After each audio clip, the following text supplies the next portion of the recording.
Bienvenue à chacun aujourd'hui de nouveau sur ce cours. Alors c'est on va dire un calendrier extraordinaire pour le cours qui s'appelle Laissez l'esprit vous diriger. Vu que nous sommes ce soir, nous entrons dans la fête de Shavuot, c'est-à-dire de Pentecôte, et nous nous attendons tous à un déversement, à quelque chose de la part de Dieu qui soit puissant et qui nous aide dans notre vie de tous les jours, mais notre vie spirituelle, notre vie pour marcher avec et par le Saint-Esprit. Donc, pour reprendre quelques grandes lignes des cours précédents, je voudrais vous parler du fait qu'on est vraiment dans un combat entre la chair et l'esprit. On a vu dans les premiers cours que nous avons besoin de naître de l'esprit, de naître d'en haut et d'accepter Jésus comme notre Sauveur et notre Seigneur en comprenant par la révélation de l'Esprit Saint qu'il y a un échange de nature.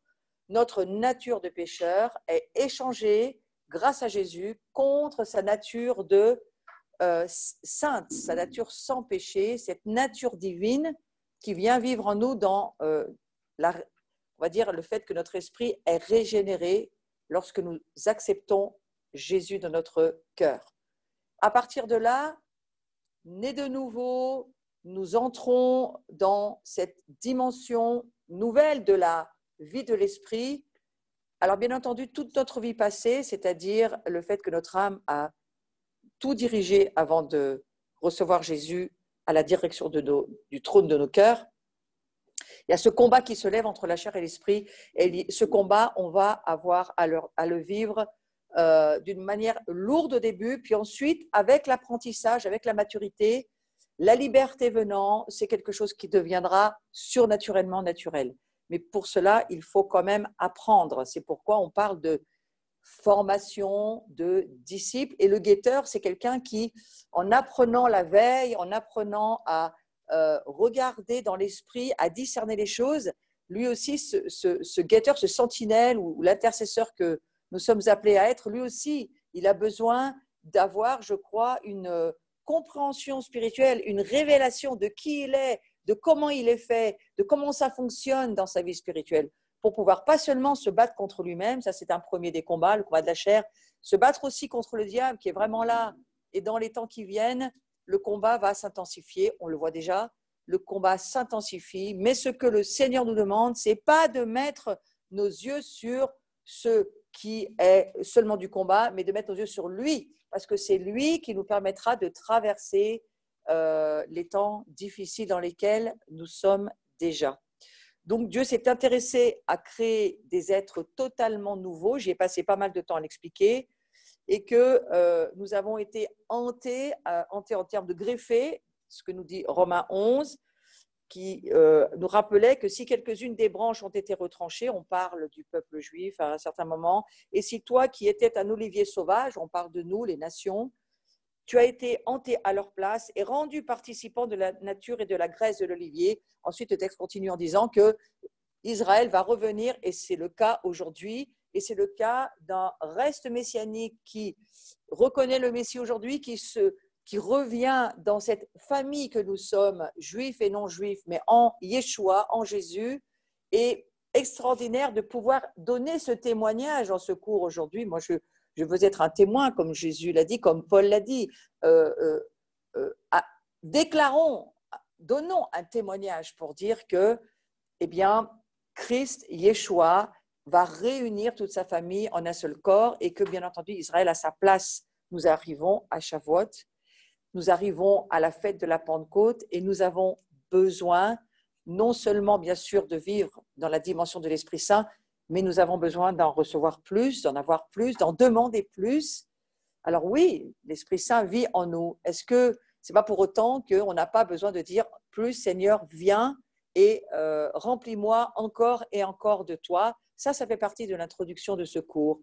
Et il me semble que, alors que nous demandons à l'Esprit Saint de venir, ce déversement que nous attendons tous dans on va dire, ces jours dans lesquels nous entrons, et ce soir, c'est vraiment, nous entrons dans la fête de Shavuot, c'est-à-dire Pentecôte.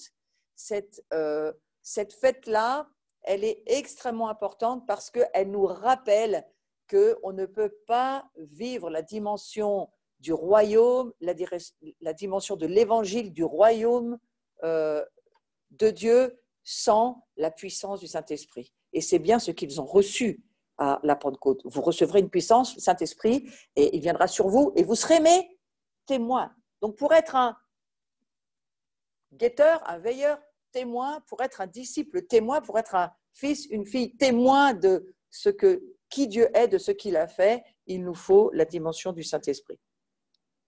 Maintenant, nous allons aller sur la suite de ce cours et nous allons aborder l'idée que Paul nous dit dans l'Écriture, nous devons marcher par l'Esprit, car ainsi, nous n'accomplirons pas les désirs de la chair. Et vous savez que la Bible nous dit que la chair a des désirs contraires à ceux de l'Esprit. Donc notre vie dans le naturel, notre vie sans Dieu, notre vie sans la direction du Saint-Esprit, notre vie humaine, sans la présence de Dieu dirigeant notre vie, ne peut en aucun cas ni comprendre la Bible, ni même pouvoir la vivre.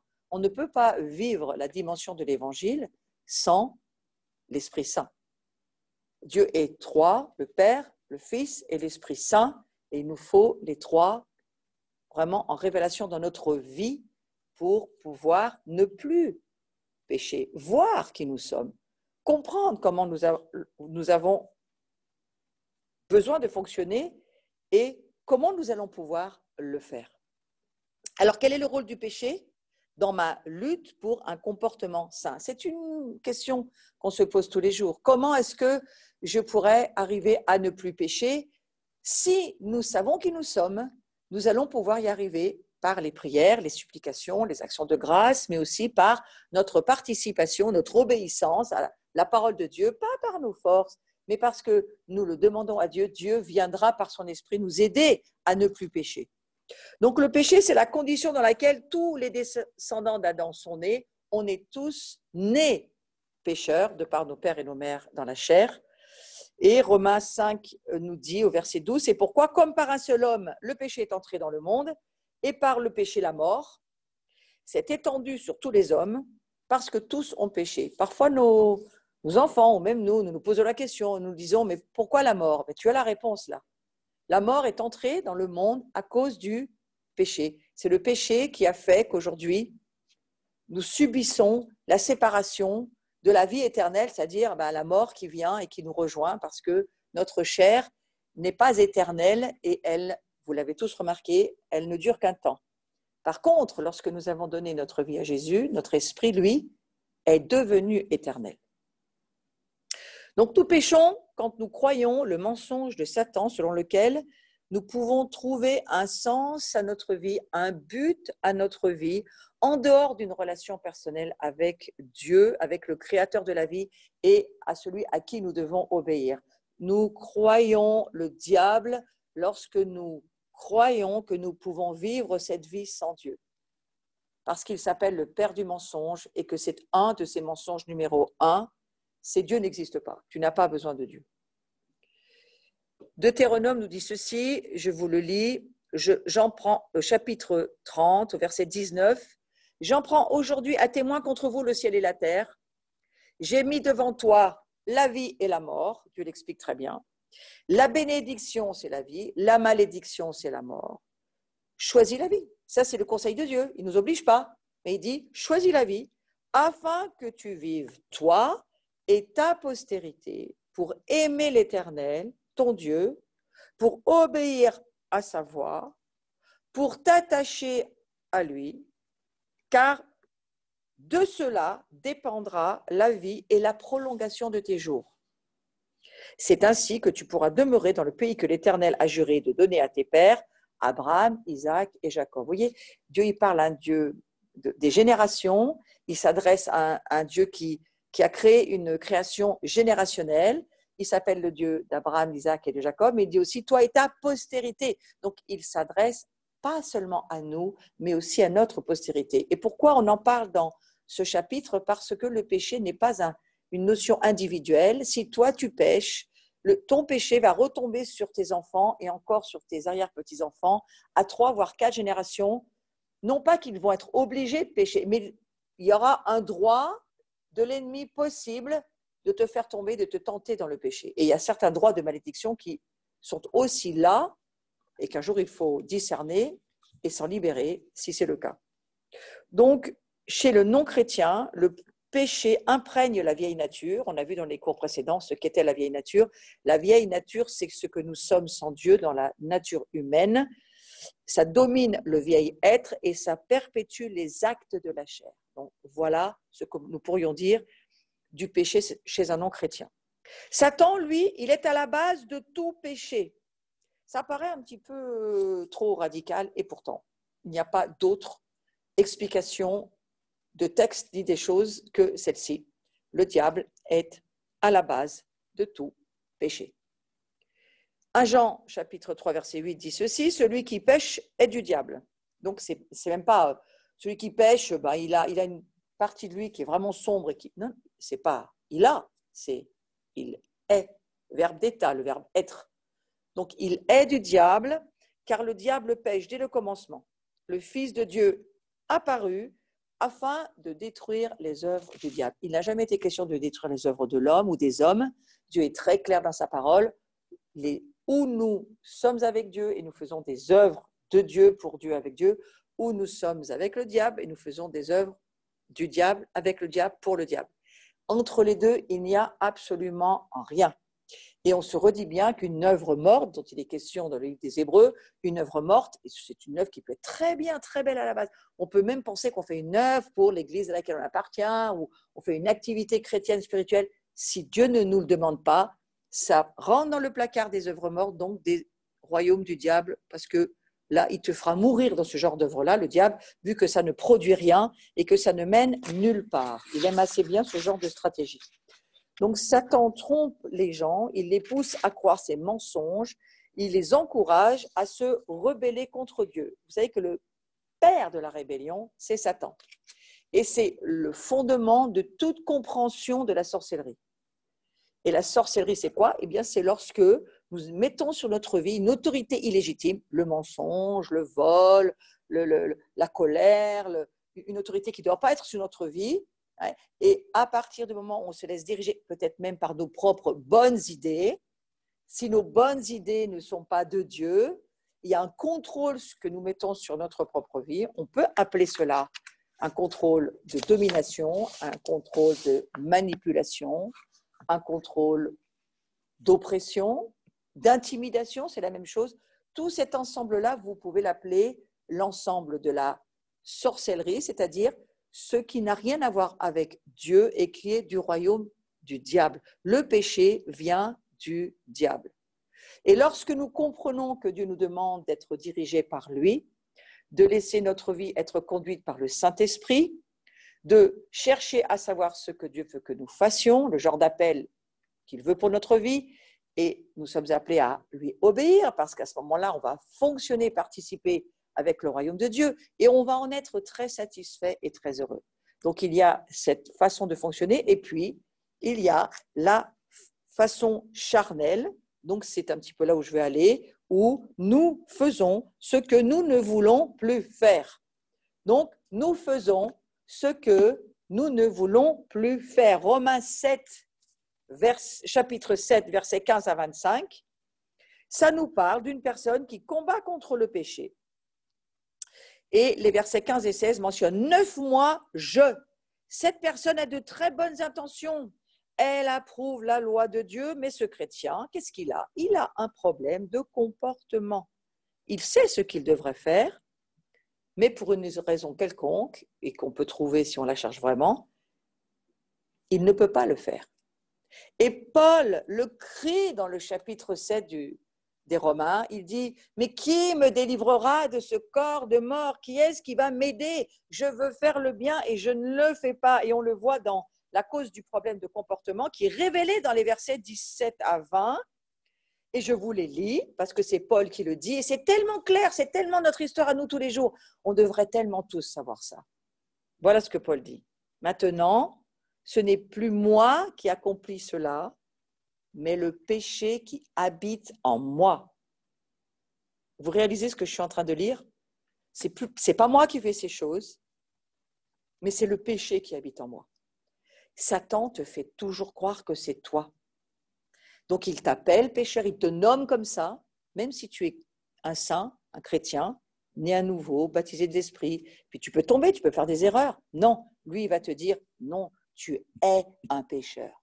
Il faut arriver à dire au diable, non, je suis un saint qui pêche encore, je ne suis plus un pécheur. Mais ô combien, et parfois les parents rajoutent, les figures d'autorité en rajoutent, les personnes qui peuvent avoir une influence sur vous en rajoutent, parce que lorsque vous faites une erreur, on vous le fait remarquer, et surtout lorsque vous péchez, là il ne s'agit pas d'erreur mais de péché, lorsque vous péchez, alors Satan sera le premier à venir vous condamner, à trouver quelqu'un qui va participer à son royaume des ténèbres et qui va prendre sa bouche ténébreuse pour aller vous mettre dans le mensonge. La preuve, c'est que nous appelons les gens par le péché souvent qu'ils commettent, on dit oh, c'est un voleur ou c'est une menteuse. Alors que non, ce sont juste des hommes et des femmes qui ont des problèmes avec le mensonge, qui ont des problèmes avec le vol, qui ont des problèmes avec l'alcool, une addiction quelconque, des problèmes avec la droiture, la luxure, tout ce qui est impureté. Vous savez, un chrétien qui regarde la porno, c'est pas pour ça qu'il est devenu ce qu'il fait. Mais il faut comprendre cela. Le péché habite en lui. Alors, si la Bible dit le péché habite en lui, car je le sais, je continue à lire le passage dont il était question dans Romains 7, versets 17 à 20, car je le sais, ce qui est bon n'habite pas en moi. Et là, Paul a un grand discernement. Ce qui est bon n'habite pas en moi, c'est-à-dire dans ma chair. Vous voyez, Paul est en train de dire, il n'est pas en train de dire que Dieu il s'est trompé, il a fait une création charnelle, puis qu'il a vraiment passé à côté, il a fait plein d'erreurs, la chair ne fonctionne pas. Non, non, il est juste en train de dire, quand Dieu nous a créés, il nous a créés pour que nous soyons un esprit, qui a une âme, ça fait partie de la chair, l'âme, qui vit dans un corps. L'âme et le corps sont la partie chair, charnelle de l'être humain. Et puis l'esprit, c'est la partie intérieure, spirituelle. Et l'homme, il a été fait à la ressemblance de Dieu, c'est-à-dire Dieu est esprit, l'homme a été fait esprit. Sauf qu'à la chute, la connexion esprit avec l'esprit de Dieu, esprit humain, s'est perdue, c'est séparé. Ça s'appelle le péché, séparé. Donc, le Père envoie le Fils, Jésus, revenir pour remettre la connexion. Et la connexion, c'est ce qui nous fait redevenir ce que nous n'aurions jamais dû ne pas être. Il nous fait redevenir ce que Dieu avait prévu avant la chute. Un être spirituel. Sauf que maintenant, l'âme et le corps, c'est-à-dire tout ce qui est votre personnalité, votre volonté, qui peut être plus ou moins forte, votre pensée, votre intelligence, qui peut être plus ou moins développée, plus ou moins intelligente, et vos émotions, qui peuvent être plus ou moins sensibles, plus ou moins réactives, selon la vie que vous avez eue. Mais vous êtes appelé et vous êtes devenu, si vous avez donné votre vie à Jésus, vous êtes devenu un être spirituel, d'une âme vivante. Avant que vous rencontriez Christ, vous devenez un esprit vivifié. Et Paul, là, montre ô combien il nous aide à comprendre lorsqu'il dit « Ce qui est bon n'habite pas en moi », c'est-à-dire dans ma chair, il parle de cela alors même qu'il est à Christ.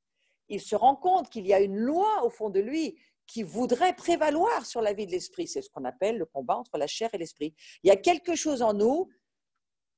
Combien d'entre nous, on n'a pas eu dans les derniers 6 mois un petit combat à la vérité, petit combat au vol, pour certains plus que d'autres, pour certains plus du tout, mais d'autres, c'est encore là. Surtout que je m'adresse dans ce cours souvent à des jeunes, des pré-ados, des ados. On est beaucoup tentés par la convoitise, mais je ne dis pas que les plus âgés ne le sont pas non plus. Le diable travaille dans nos pensées à nous faire envie de choses que notre chair voudrait.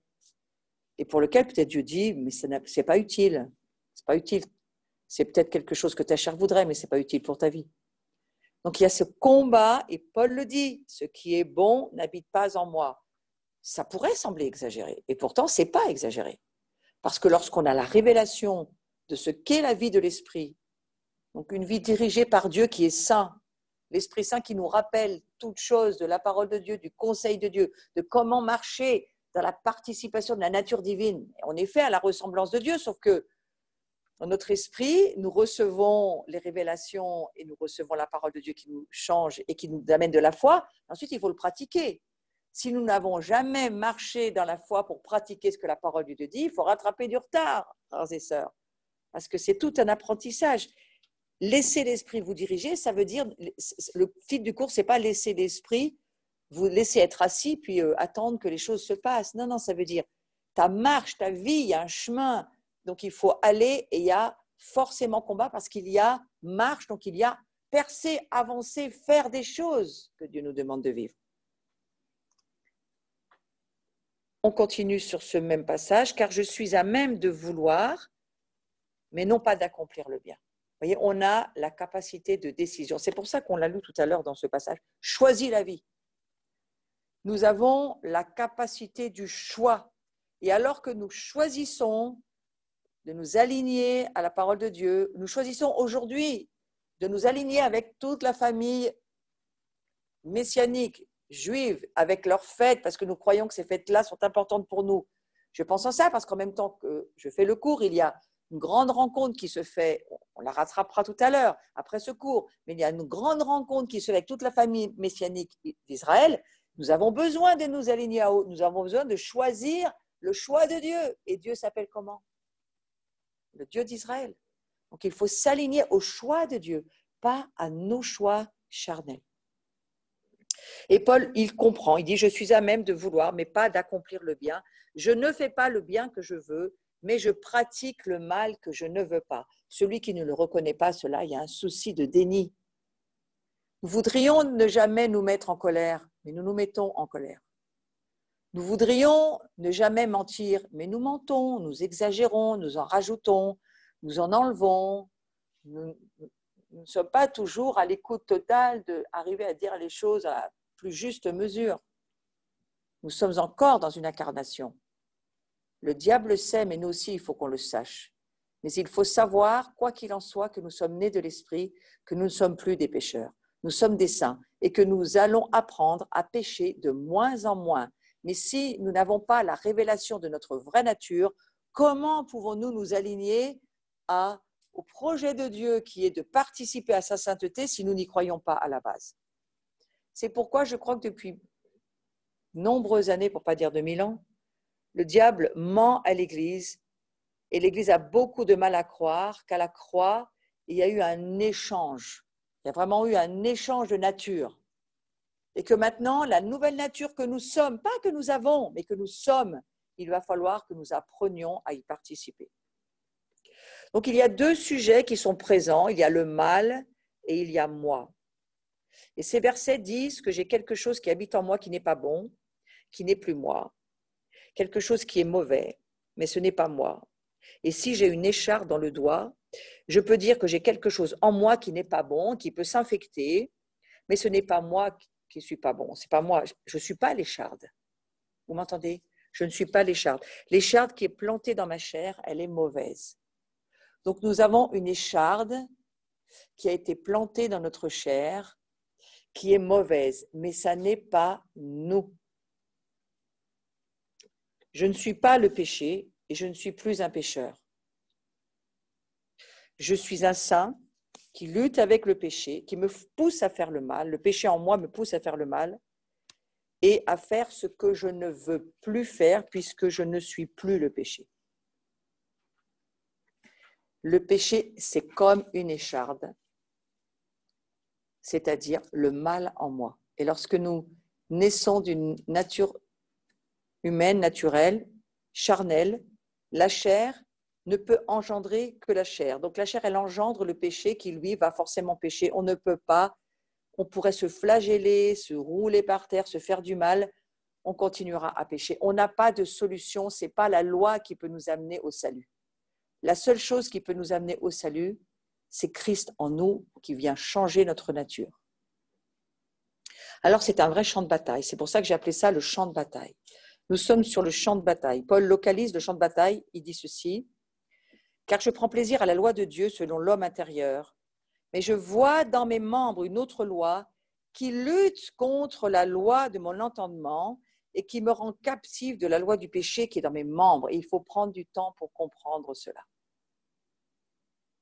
Nous ne sommes plus pécheurs, mais nous luttons contre toute la façon dont nous avons appris à vivre dans le passé, à croire que nous étions. Ce que nous étions avant que Jésus vienne dans notre vie, d'une nature de péché. Et cette nature de péché ne peut que pécher. Donc il y a une différence entre celui qui n'est pas chrétien, pas croyant, qui n'a pas Jésus, et qui est dirigé par sa chair, le monde, les tentations, le diable, tout est là pour l'amener à le faire tomber dans la tentation, mais aussi l'amener à faire ses propres choix, et Dieu n'a rien à voir là-dedans. Regardez l'histoire du monde et ça vous expliquera pas mal pourquoi nous en sommes là où nous en sommes sur certains domaines, ce sont les choix des hommes. Et puis, il y a aussi, bien sûr, une autre loi, celle de la vie de l'esprit, qui, elle, t'extrait de ce monde de ténèbres pour te transporter, dit l'Écriture, dans le royaume de la lumière. C'est comme tu es sur une planète et tu es emmené sur une autre planète. Maintenant, sur cette planète-là, tu emmènes avec toi les résidus du péché. Tu amènes ton âme et tu amènes ton corps. Ton âme a plein d'envies, plein de désirs, plein de choses qu'elle veut continuer à faire comme elle faisait avant. C'est pour cela que lorsqu'un jeune se donne sa vie à Jésus très jeune, ce qui a été mon cas, j'ai eu beaucoup de mal à pécher tranquillement parce que je savais que je péchais dès mon jeune âge. Pour les personnes qui sont moins instruites sur le péché, il y a quand même une loi au fond d'eux. Dieu se fait connaître à nous avec une petite voix, même si nous ne sommes pas chrétiens. On l'écoute ou on ne l'écoute pas. Il y a une conscience, il y a une morale en nous, parce que c'est Dieu qui nous a créés, quoi qu'il en soit. Mais celui qui a une longue vie où son âme a toujours pris des décisions, les directions, les devants, qui a toujours fait sa propre justice, beaucoup plus difficile, il va falloir vraiment un grand travail de transformation. Vous savez quoi? C'est pour ça qu'on attend aussi le réveil. Parce que le réveil, ça va beaucoup nous aider à avoir une intensification de la présence de l'Esprit Saint. Et alors que l'Esprit Saint va se déverser avec puissance, les gens vont être aidés d'une autre manière que celle dans laquelle nous sommes aujourd'hui. C'est pourquoi nous aspirons tous et nous attendons tous à ce que l'Esprit Saint soit déversé, comme il l'a fait à la Pentecôte dans la chambre haute, 120 qui se sont mis à parler en langue, à être remplis de feu, à voir leur vie complètement transformée, mais c'était quelque chose de miraculeux. Et on en a bien besoin aujourd'hui. Donc, où le péché va-t-il lancer ses attaques pour m'empêcher de faire ce que je veux vraiment? Dans ma chair, dans mon âme, dans ma volonté, dans mes pensées, dans mes émotions, dans mon corps. C'est là où le péché veut régner. C'est là où il va essayer de continuer à faire son travail, de tenir les choses, parce que derrière le péché, il y a, je le redis, le diable. Le péché vient du diable. Rappelez-vous l'écharde. Je ne suis pas le péché.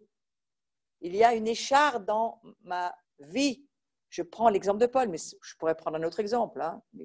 L'écharde, ça aide bien. C'est tout petit, mais quand vous en avez une, il faut l'enlever. Hein. Ça s'infecte tout de suite. C'est quelque chose qui fait très mal. Et surtout, si vous l'avez sous les pieds pour marcher ou dans la main, s'il faut vous servir de vos mains. Et c'est extrêmement gênant. Le péché, c'est ça. Donc, c'est la partie de moi, la chair, qui est temporelle. Le champ de bataille se trouve dans mes pensées, je viens de le dire. C'est la raison pour laquelle il est impératif que nous apprenions à renouveler nos pensées, que nous apprenions à faire prisonnière toutes nos pensées, tout ce qui va être incapable d'obéir à Christ pour l'amener à obéir à Christ. Ça, c'est un autre sujet, ce n'est pas mon sujet d'aujourd'hui, mais on y reviendra. C'est dans le livre des Romains au chapitre 12 qu'il en est question. Une question se pose, mais d'où viennent les luttes? D'où viennent les querelles parmi vous? C'est Jacques qui pose cette question. Mais d'où est-ce que ça vient, toutes vos luttes, toutes ces querelles qui sont au milieu de nous? N'est-ce pas de vos passions qui combattent dans vos membres? Et notre corps, il a aussi des passions qui viennent aussi, et l'âme y participe, et le corps et l'âme, ça travaille ensemble. Mais lorsque nous donnons notre vie à Jésus, il faut bien se le redire, notre vieil homme est mort à la croix avec Christ. Ça, on est d'accord, le vieil homme est mort. Mais la chair et le péché ne sont pas morts du tout. Ils luttent encore tous les jours contre le nouvel être que nous sommes devenus afin de l'empêcher de pouvoir être la domination sur notre vie en termes de bonne domination, c'est-à-dire la direction sur notre vie. Le dominion dont il est question dans la Genèse. L'homme, tu domineras sur la création, mais aussi dominer sur ta propre vie. Le combat entre le péché et la nouvelle nature sera décisive pour notre croissance spirituelle. C'est bien pour cela qu'il est question dans ce cours de chemin pour la maturité, mais aussi d'incontournable besoin d'être libre. Parce que pour mûrir, il faut petit à petit vivre des libérations, comprendre ce que nous sommes en train de devenir et comprendre ce qui se passe en nous pour pouvoir y participer. Comment comprendre et participer à un combat si nous sommes ignorants ou nous sommes carrément, plus que dans l'ignorance, nous ne sommes même pas au courant qu'il y en a un. Ça s'appelle comme l'ignorance. Bon. Donc, la victoire est possible si nous ne permettons pas à notre corps, si nous ne permettons pas à notre chair d'être l'instrument du mal. Donc, il faut considérer cela. Moi, j'ai donné des cours de disciples pendant des années et j'avais des personnes, même des pasteurs, hein, j'ai enseigné des pasteurs qui me disaient « Non, mais on ne peut pas dire que la chair est mauvaise. La chair, c'est Dieu qui l'a fait, elle est bonne. » Non, ce n'est pas ce que dit l'Écriture. La chair, elle est très bonne en termes de chair, mais elle devient mauvaise à partir du moment où elle veut prendre un rôle qui n'est pas le sien, celui de diriger notre vie. Donc, je parle de la chair en termes de diriger notre vie. Elle n'est pas faite, elle n'est pas créée par Dieu pour cela. La bonne nouvelle, c'est que Jésus nous a délivrés du corps, de cette mort, ce que nous lisons dans le chapitre 7 des Romains. Qui me délivrera de ce corps de mort? Paul, il se lève en disant, il y a en moi une loi, et je la vois bien, je ne veux pas être en colère, je ne veux pas faire des choses méchantes, mais je l'ai fait. Et ce n'est pas moi puisque je ne le veux pas. Et Paul comprend, il y a une loi au fond de lui, c'est la loi de la chair, qui, elle, si on la laisse prendre le dessus, si nous ne choisissons pas de demander à Dieu l'aide dont nous avons besoin par le Saint-Esprit pour laisser l'Esprit nous diriger, par nous-mêmes, nous ne pouvons pas le faire. Et la chair aura la victoire. Donc la mort, voyez-vous, dans ce verset que nous venons de lire, la mort a un corps. Qui me délivrera de ce corps de mort? La mort a un corps, et si nous lui permettons d'être l'instrument du mal, nous donnons une occasion à Satan dans notre vie. Il n'apporte que le malheur et la tristesse. Mais je vous le redis, c'est ce que dit l'Écriture, notre vieille nature a été détruite pour toujours.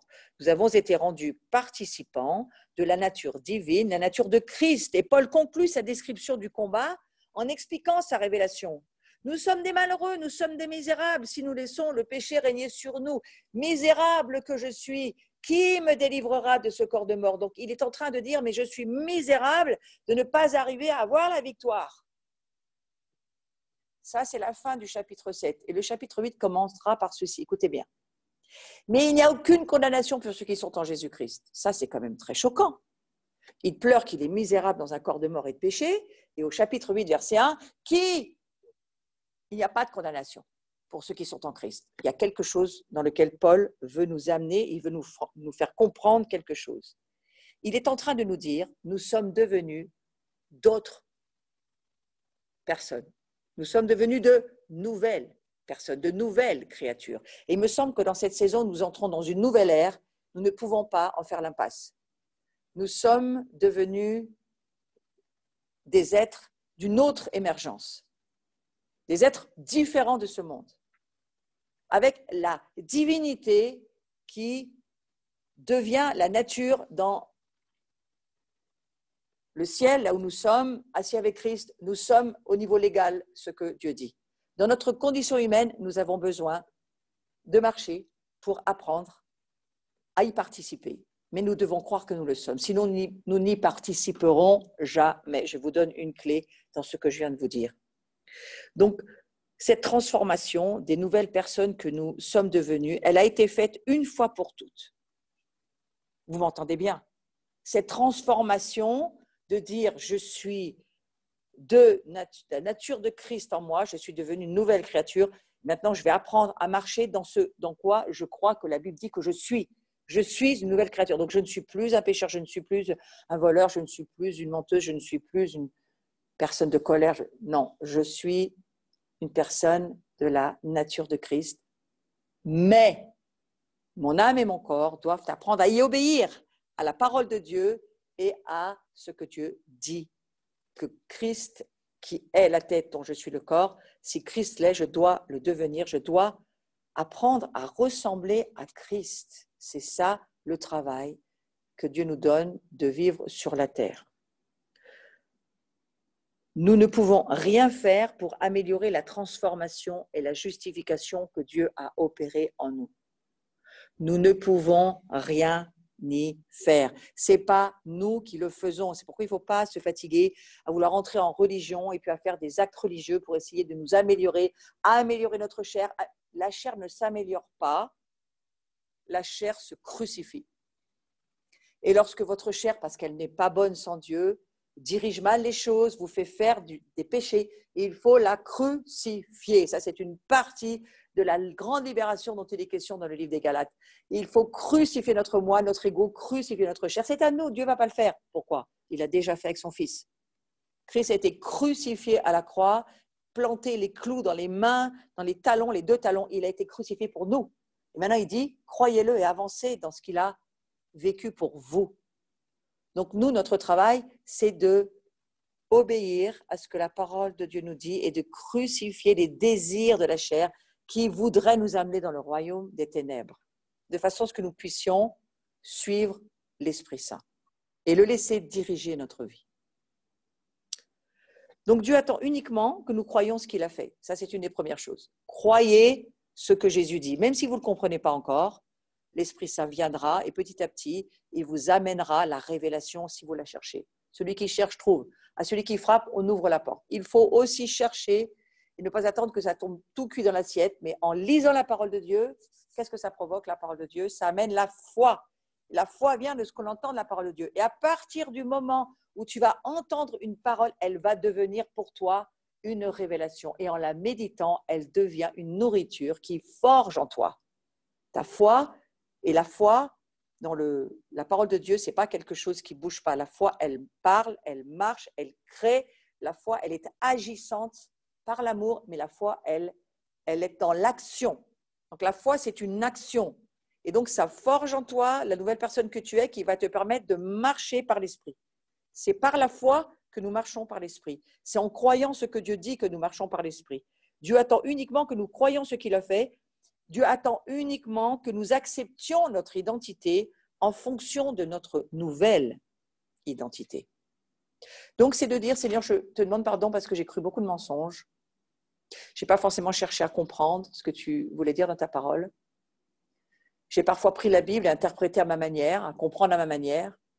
Mais je te demande dans cette nouvelle Pentecôte, moi c'est ma prière pour la nouvelle Pentecôte là, qui arrive, c'est que nous puissions recevoir de nouvelles naissances dans le monde de la révélation, de nouvelles naissances dans le monde de l'illumination de notre esprit, de notre âme, que nous puissions recevoir de nouvelles naissances pour comprendre en termes de connaissance spirituelle, voir, c'est ce que Paul priera. Je prie que vous puissiez recevoir une illumination qui vous fasse comprendre qui vous êtes, qui est Dieu, ce que Dieu nous demande de vivre et ce qu'il dit que nous sommes et que nous acceptions qui il dit que nous sommes. Nous n'avons pas d'opinion sur ce que Dieu dit que nous sommes. Nous devons le croire par la foi. La foi vient en écoutant la parole de Dieu. La parole de Dieu crée la foi qui nous permet de le vivre. Waouh! C'est pourquoi il n'y a donc maintenant, j'y reviens parce que j'y suis allée par un raccourci tout à l'heure, mais j'y reviens. Il n'y a donc maintenant aucune condamnation pour ceux qui sont en Christ Jésus. Et qui va me délivrer de ce corps de mort? Il n'y a pas de condamnation. Tu sens cette loi au fond de toi, mais ce n'est pas cette loi qui te condamnerait, qui doit te diriger. Tu dois savoir qui tu es et à partir de là, tu régleras tes convictions de péché, mais tu ne te laisseras pas être mis sous condamnation. Tu ne te laisseras pas être mis sous culpabilité, sans quoi tu vas devenir ce que tu crois. C'est-à-dire, tu vas redevenir être un pécheur. Alors la croix de Christ, ça ne servait à rien dans ta propre vie. La sanctification, par contre, c'est le fait d'agir progressivement en fonction de notre nouvelle identité. La lutte entre le péché et la chair pour dominer notre vie, c'est une dure lutte. C'est un combat difficile. C'est le combat au discipulat. Alors oui, nous sommes amis de Jésus, il nous aime, nous sommes de la famille de Dieu, nous sommes des fils et des filles. Mais regardez comment vos pères ou vos mères vous ont enseigné et éduqué. Est-ce que c'était toujours un tapis rouge et très facile? Non, non, surtout tout petit. Vos pères et vos mères vous ont corrigé et c'est la Bible qui nous dit qu'il faut le faire. Alors, il faut corriger sans violence. Là, il y a des pères et des mères qui ont très mal fait. Sans pression au-delà du supportable. La Bible dit, père, n'irritez pas vos enfants. Père et mère, parents, n'irritez pas vos enfants. Et ça va jusque-là. Ça veut dire, il faut arriver à éduquer sans irritation, sans violence même morale. Il faut éduquer. Et donc, l'éducation, ça demande une forme quand même de dureté, de fermeté. On dit 50 fois à un fils ou une fille, ne touche pas les allumettes, tu vas te brûler. Vous êtes certain qu'il va le faire, quoi qu'il en soit, parce que c'est notre histoire à tous. Et puis, quand l'enfant s'est brûlé, eh bien, il a compris, c'est rare qu'il y retourne. Mais il a fallu qu'il fasse l'essai quand même. Et Dieu sait comment on est fait. N'empêche qu'il faut éduquer et rééduquer. On met des prises, des cache-prises pour pas que les enfants s'électrocutent. On essaye de mettre nos enfants en sécurité. C'est ce que Dieu essaye de faire. Quand il a écrit son livre, c'était pour nous mettre en sécurité. Et la sécurité, rien de mieux qu'une famille spirituelle qui prend soin, pas seulement les parents, mais les parents spirituels, les parents de la communauté. Tout cela, c'est un monde que Dieu nous a offert pour nous aider à mieux vivre. Mais ça n'empêche que chacun a son propre combat à mener. Et ce n'est pas les autres qui peuvent mener le combat de vos péchés. On peut juste vous en parler, mais on ne peut pas faire ce combat pour vous. Parce que c'est vous qui allez décider à quelle croissance vous voulez arriver. Comment vous voulez devenir à la ressemblance de Christ? Vous décidez d'acheter un vélo pour y arriver? Vous décidez d'acheter une Porsche, là vous allez y arriver très vite. Ou vous décidez d'acheter une trottinette. C'est peut-être mieux qu'à pied. Ou vous y allez carrément à genoux. C'est vous qui choisissez de combien vous voulez être près du Christ. Lui, il vous a ouvert les bras. Mais maintenant, le chemin de la sainteté, le chemin de la pureté, le chemin du bonheur, on va dire ça comme ça, moi je dirais ça comme ça, c'est vous qui choisissez de croire Dieu ou pas, d'écouter ses conseils ou pas. Je vois des parents qui me parlent, souvent ils me disent, on essaye d'expliquer à nos enfants le rêve des parents, d'avoir une famille unie, d'avoir une famille dans l'harmonie, jamais de conflit. On rêverait de tous bien s'entendre, de tous être prévenant les uns pour les autres. Prends ma place, c'est la meilleure. Tout ce que la Bible nous dit de faire pour les autres. Hein. Considérez votre frère ou votre soeur plus grand que vous-même, l'honorer, l'aimer. Les parents, ils rêvent de ça. Dieu rêve de ça pour son peuple aussi, du reste. Pour sa famille aussi. Ce que nous le faisons, alors certaines familles le tentent, et je parle qu'à des chrétiens pour le moment. Certaines familles n'y croient plus du tout. Et donc ont décidé de prendre des mesures parce que la vie est plus possible. Je parle toujours des familles chrétiennes. Hein. Alors dans le monde, vous imaginez. Et Dieu nous dit, voilà, c'est à chacun de choisir. Choisis la vie, choisis la mort. Choisis de me suivre, choisis mes conseils, choisis mon amour de père, choisis moi ou pas. Si tu préfères choisir ton âme, tes désirs, tes convoitises, tes besoins, tes privilèges qui deviennent des besoins, si tu choisis de vouloir l'héritage perdu, négatif, sur lequel il ne faut pas revenir, c'est ton choix. Mais tu ne choisiras pas la vie, tu vas choisir beaucoup de difficultés, pour ne pas dire à un moment donné la mort. Alors, le Père Dieu, lui, je crois que si on a une chose qu'on peut remercier Dieu, c'est qu'il n'a jamais perdu la foi en nous, et lui, il y croit toujours.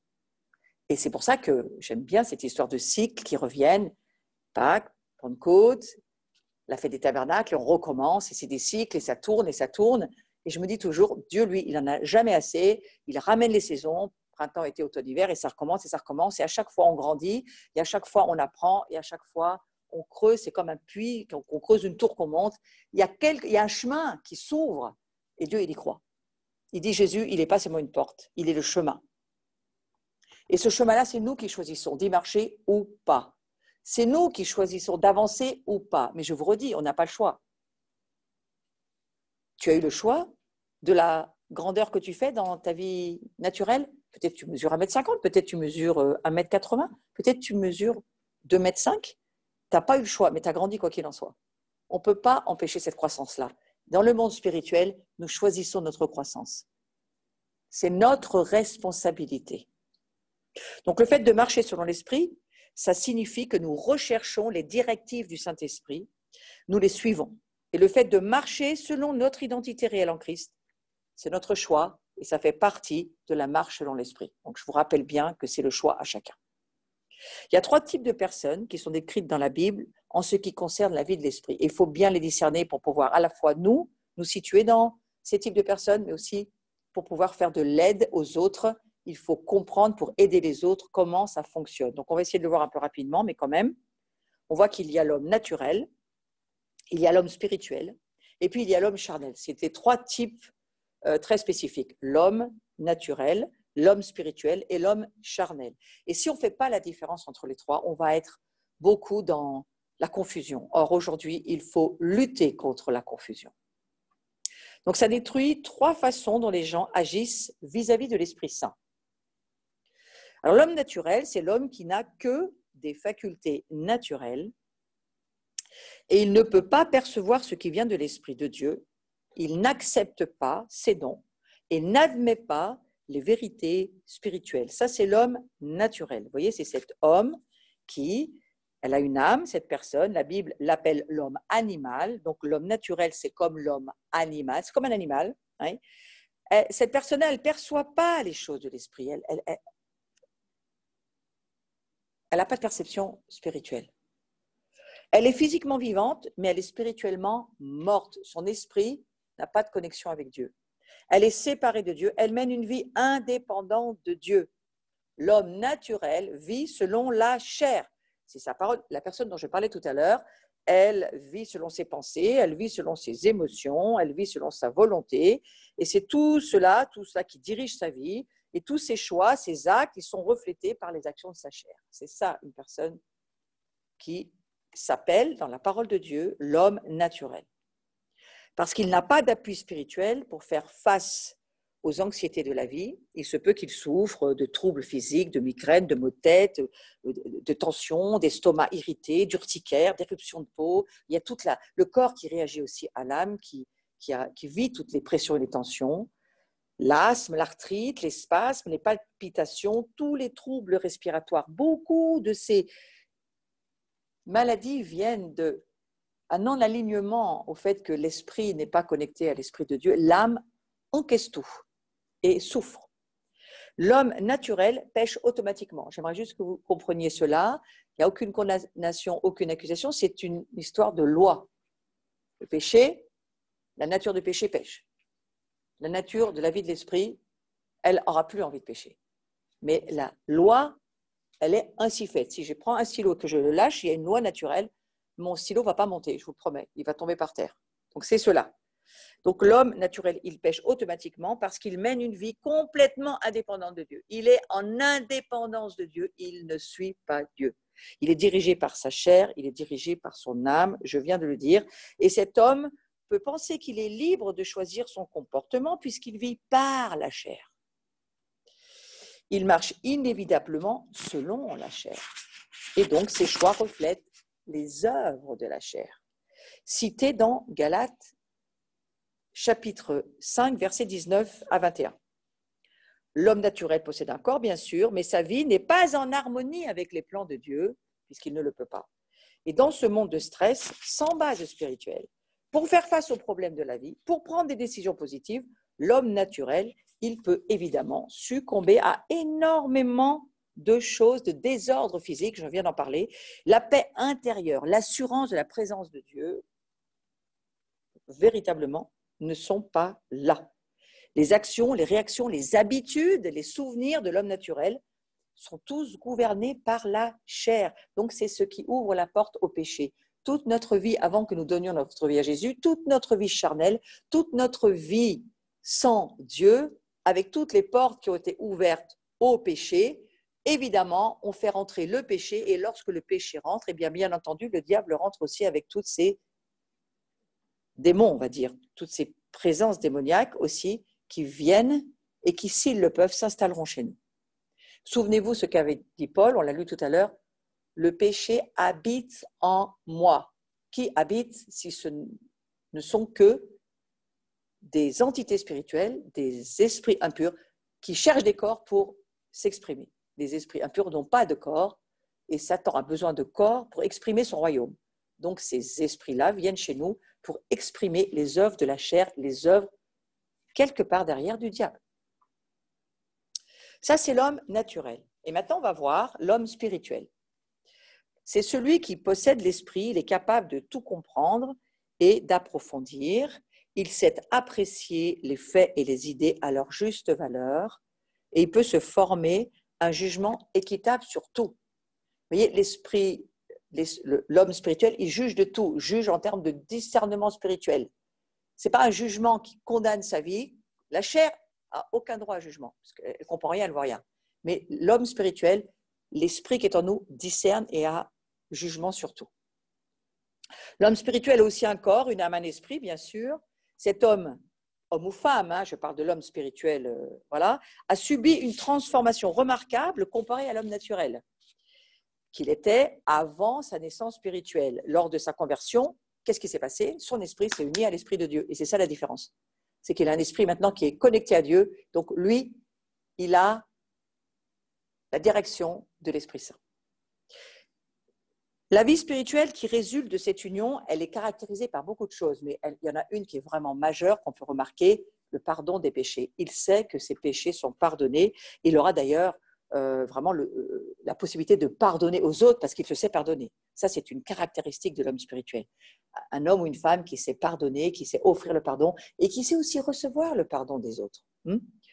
L'adoption dans la famille de Dieu, ça c'est une de ses caractéristiques, il est adopté, il sait qu'il est fils et fille d'une famille, et la prise de conscience de sa valeur personnelle. Les premiers cours que nous avons vus, il a une valeur, il a une signifiance, il a une appartenance, il est de la famille de Dieu, il sait qu'il est dans la famille de Dieu. Autrefois, c'était un être naturel, et il a été transformé par quoi? Par la foi en Christ.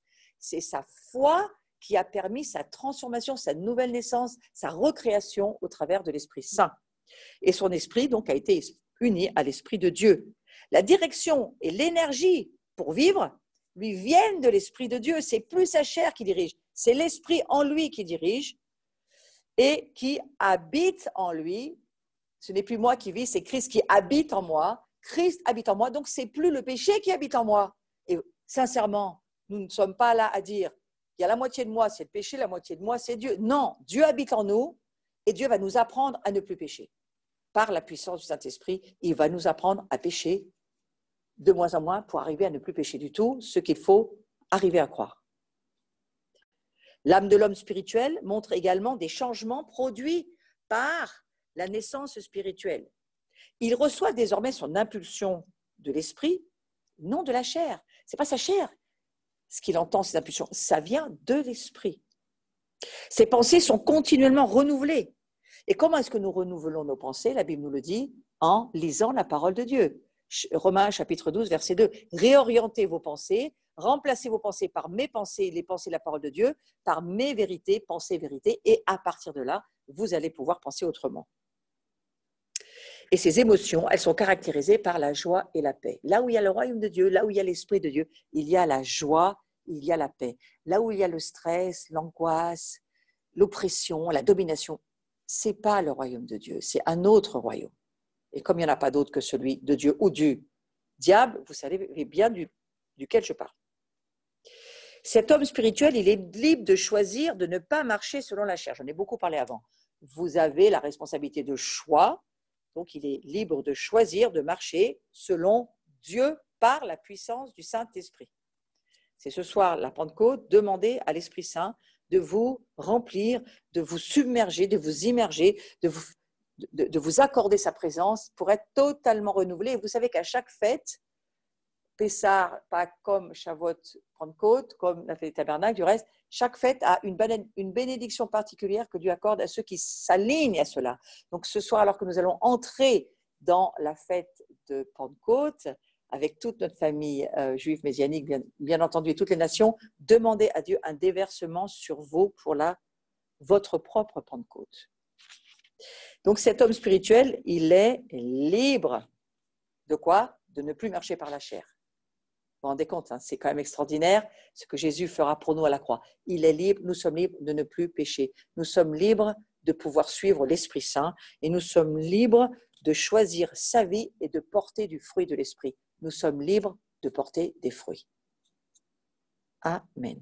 Le corps de l'homme spirituel, il est maintenant devenu l'habitation du grand Dieu, du Saint-Esprit, offert en sacrifice vivant d'adoration et de service à Dieu. Nous sommes faits, frères et sœurs, pour vivre d'adoration et de service à Dieu. Nous sommes créés pour cela. Dieu est esprit et il faut que ceux qui l'adorent en esprit en vérité. Nous sommes faits pour l'adorer, nous sommes faits pour vivre de l'esprit, nous sommes faits pour marcher par l'esprit, pour adorer Dieu, nous sommes faits pour servir Dieu. Nous sommes un royaume de sacrificateurs, un royaume de sentinelles, de guetteurs, parce que vous savez qu'un guetteur, son service, sa sacrificature, c'est de veiller, c'est de regarder au loin, c'est de discerner, de prier, d'avertir, d'appeler les choses qui ne sont pas comme si elles étaient. Le sentinelle, le guetteur, il va voir des choses bonnes comme des choses plus difficiles et il va amener ces révélations à un peuple d'intercesseurs qui va lui-même prier aussi pour que ça arrive. Tout ce service à Dieu, nous sommes faits pour cela. Donc il prend chaque jour, l'homme spirituel, chaque jour, c'est une croix que nous prenons chaque jour, il prend chaque jour la responsabilité de crucifier sa chair et ses désirs parce qu'il se considère comme n'étant plus capable de pécher. Il doit se voir comme quelqu'un qui n'est plus appelé à pécher, mais comme quelqu'un qui est appelé à manifester les œuvres du royaume, manifester le service à Dieu, manifester la main, manifester c'est maner la main pour prestation, pour le faire. La main de Dieu est sur nous pour que nous devenions des serviteurs, des adorateurs, des intercesseurs, des hommes et des femmes qui sommes créés esprit et vie pour aider ce monde à trouver un salut et à ce qu'une grande moisson, c'est-à-dire tout un peuple d'hommes et de femmes qui quelque part, écoutez, pour la plupart, ils ne cherchent pas forcément. Il y en a qui cherchent, là qui ne cherchent pas. Mais on va prier pour tout le monde, pour que tout le monde puisse trouver Dieu. La vie de l'esprit, c'est ce dont je parle. L'homme spirituel, c'est ce dont je parle, qui n'a rien à voir avec l'homme naturel. Et la description de l'homme spirituel, elle est idéale. Hein, c'est le modèle de maturité vers lequel nous tendons tous.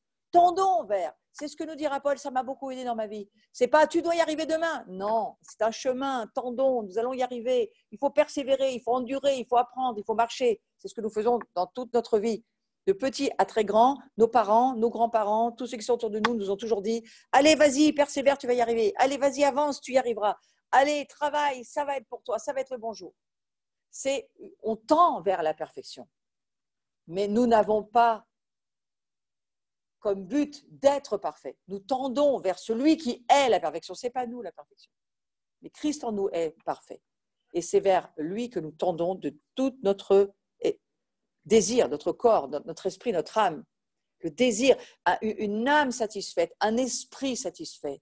C'est lorsque nous marchons avec Dieu, nous adorons Dieu, nous vivons cette relation à Dieu et nous savons que Dieu nous aime, nous aimons Dieu.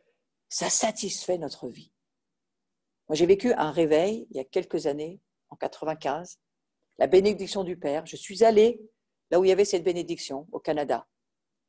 Et j'ai fait une rencontre tout à fait particulière avec l'Esprit Saint. Et lorsque je suis rentrée, un mot m'habitait. Je suis satisfaite, je n'ai rien besoin d'autre. Mon être entier, esprit, âme et corps, était satisfait. C'est un mot extraordinaire, vous savez, parce que c'est ce que tout être humain recherche. La satisfaction. Et nous ne pouvons la trouver, cette satisfaction, que si nous rencontrons Christ. Si nous marchons par l'Esprit, une certitude que nous pouvons avoir, et je vais m'arrêter là pour ce cours d'aujourd'hui, une certitude que nous pouvons avoir, c'est d'être sûr que notre maturité, être sûr que notre croissance, ce vers quoi nous tendons, qui est la perfection, hein, notre croissance et notre sanctification vont vers cet idéal. Pourquoi ? Parce que nous croyons ce que Dieu dit. Dieu est parfait, son royaume est parfait, ses relations sont parfaites, l'harmonie entre le Père, le Fils et l'Esprit Saint sont parfaits. Nous devons accepter cette pensée de la perfection d'un royaume qui vient Le royaume dans lequel nous sommes est tout l'inverse, puisqu'il est corrompu, séparé de Dieu, et les royaumes de ce monde n'appartiennent pas à Dieu encore pour le moment, ils appartiennent à l'ennemi, mais Dieu, lui, est déjà rentré dans son règne, et le plan B est dans le plan A, c'est-à-dire que le royaume de Dieu, lui, qui englobe toute chose, laisse le choix aux hommes et aux femmes que nous sommes d'être des êtres charnels, des hommes naturels ou des hommes et des femmes spirituels, pour trouver la satisfaction d'être fils et filles de Dieu et de servir Dieu en étant satisfait du Dieu qui se propose à nous, un Dieu parfait. Donc je vais arrêter sur ce point et la prochaine fois nous verrons encore le troisième cas de figure que nous trouvons dans l'Écriture que nous n'avons pas encore abordé, après l'homme spirituel et avant l'homme naturel. Nous allons aborder l'homme charnel la prochaine fois et nous le verrons ensemble. Nous allons prier, si vous voulez. Seigneur, je te remercie de ce que tu nous aides chacun à comprendre à quelques heures de notre entrée dans la fête de Shavuot et donc de la fête des prémices pour la moisson, mais aussi la fête pour dire que voilà, nous avons reçu cette Torah, cette parole de Dieu, ces écritures qui nous nourrissent, qui sont notre satisfaction et qui nous permettent d'avancer par la foi et de marcher sur ce chemin vers ton royaume, alors que le royaume est déjà là en nous. Je te demande, cher Saint-Esprit, de déverser ta Pentecôte ce soir sur tous ceux qui sont branchés sur ce cours, de tous ceux qui te cherchent dans ces jours qui viennent, dans ces jours de Pentecôte, pendant ces incroyables moments où tu dis, vous recevrez une puissance, le Saint-Esprit survenant sur vous et vous allez être mes témoins. Seigneur Jésus, je prie que chacun de ceux qui sont branchés aujourd'hui ait ce désir d'être satisfait en toi, de devenir un témoin puissant et de recevoir beaucoup plus de ton esprit et de façon à ce que nous puissions avancer dans la maturité et la liberté. Voilà, je vous souhaite une très bonne fin de journée. Vous pouvez voir sur l'écran, rendez-vous samedi soir pour ceux qui nous suivez. Nous avons un rendez-vous très important où nous allons, avec des frères juifs messianiques, justement, parler de cette fête de Shavuot. J'aimerais vraiment vous inviter spécifiquement à 20h30 sur notre chaîne YouTube. Et puis, nous allons avoir aussi la possibilité, alors ça c'est aussi pour ceux qui le souhaitaient, un rendez-vous qui se fera cet été. Je voudrais juste vous l'annoncer très vite. Nous avons maintenant une réservation de date. C'est pour le mois de juillet. Le 10, 11, 12 juillet, nous aurons, avec des frères juifs messianiques, mais aussi avec des amis catholiques, Carlos Payan sera là, il y aura aussi Yuval Yanet. Cette même fête de Pentecôte, nous voulons la continuer et faire des relations de famille et amener des révélations dans cette maison que nous sommes, la maison du Saint-Esprit. Voilà. Donc, je vous souhaite une très belle journée à chacun. Pour tous ceux qui voulaient me soutenir, vous savez, c'est toujours la petite vignette comme d'habitude. Mon cours, je vous l'offre avec beaucoup d'amour et de joie. Mais si vous voulez bénir mon cours et mon travail, soyez la bienvenue. Vous pouvez cliquer sur le petit bouton PayPal sur notre site. Vous pouvez faire un virement, vous pouvez envoyer des chèques, vous êtes libre. La bénédiction, elle revient jamais sans effet. Soyez en tous les cas bénis vous-même. Nous sommes très heureux pour ceux qui ont demandé de devenir membres de soutien, c'est-à-dire vous rentrez dans notre famille et avec une cotisation, ça c'est des conseils d'administration qui demandent 30 € à l'année, vous pouvez rentrer dans notre famille et on vous tiendra au courant par une lettre de nouvelles assez régulière de tout ce que nous vivons ensemble. Voilà, soyez remplis, bénis, satisfaits de votre vie chrétienne, grandissez et surtout, restez libres.